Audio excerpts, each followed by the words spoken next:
it's change in technology, change in legislation, change in product regulation. Is the government's decarbonisation plans.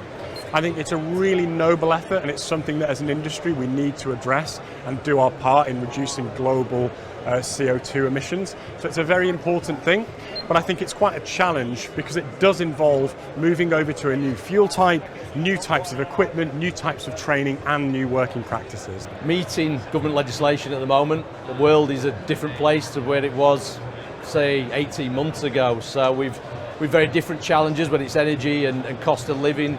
But it's also meeting the consumer's needs as well within those legislative drivers for us as a business. So how do we make renewables more affordable? How do we make renewables more available and more domesticated as well? That's a big challenge for us as a manufacturer.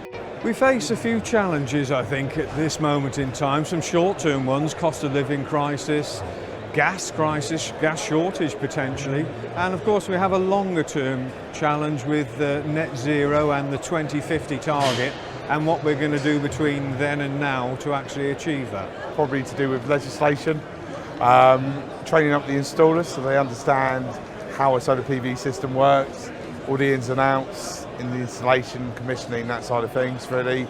There's a mass influx of installers at the moment, so really our emphasis is on being able to support and train these installers so they know how to install a system and the customers can receive the maximum benefit, and also understanding what the products do and what is the best fit for the customers. There's got to be around the skills gap. There's a huge shortage of installers in general. We've experienced that, our retailers have experienced that for sure, and I think it's now about trying to establish that pipeline of young installers coming through, which just isn't there at the moment. The ever-increasing prices of raw materials. So as a manufacturer, we try not to pass on as much of those costs to our consumers and our buyers and our distributors. However, for those installers who are on the ground, they're facing kind of over and above those materials that they're installing. They're looking at fuel price increases, they're looking at energy increases for their own homes. So it's a very, very stressful time for those installers in this industry. I think there's a number of challenges that the industry is facing currently as we are. Most importantly, I think, is the rising cost of gas, electric and water.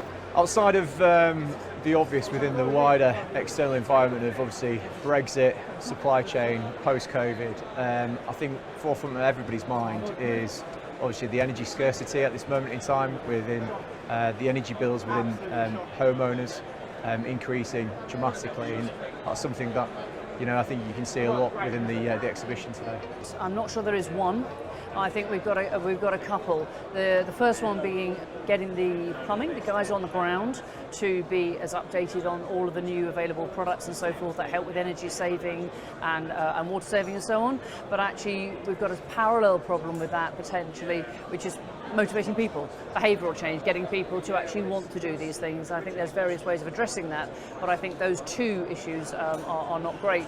You couple that then with the third, which is government constantly changing policy, people trying schemes, they fail or they peter out quickly and so on. There's a lot of distrust around the schemes for certainly the bigger items like insulation and heat pumps and so on, that I think make people very nervous about making the leap to do some of the bigger things that we would ideally like them to do. I think the industry has a number of different challenges. The macro environment in terms of what we're facing today with travel disruption, cost increases, cost of living crisis. I mean, that's an area that challenges everyone.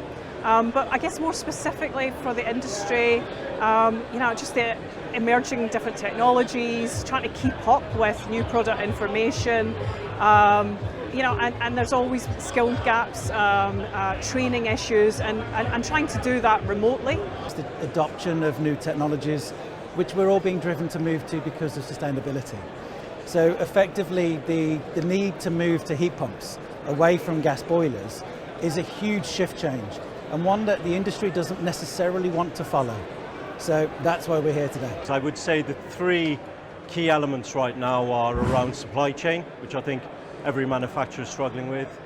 I think inflation is obviously key, cost of energy, and then also consumer confidence. I think as we go into the latter part of 2022, I see some challenges coming around consumer spending, and the confidence around spending that money. I think that the major challenge opportunity for the industry all starts with education. We're clearly moving into a future with renewables, whether it being heat pumps or hydrogen.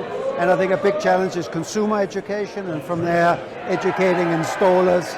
And then of course there's substantial investment in the future.